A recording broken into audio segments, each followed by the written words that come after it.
اللہ عز و جلال ہمیں ایسی توبہ کرنے کی توفیق عطا فرمائے۔ اور سلف صالحین یہ دعا کیا کرتے تھے، اور یہ تینوں دعائیں کرنی چاہیے۔ اللہم انی اسألک توبۃ نصوحہ قبل الموت، اے اللہ موت سے پہلے سچی توبہ کی ضرور توفیق دینا۔ اللہم انی اسألک حسن الخاتمہ، اے اللہ میرا خاتمہ بالخیر فرمانا۔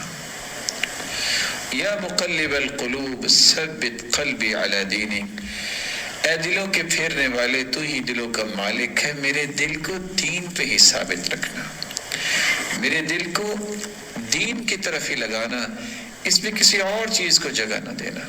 اللہ عز و جلال سب کے دلوں کو ایسا ہی بنا دے جو اللہ کو پسند آ جائے۔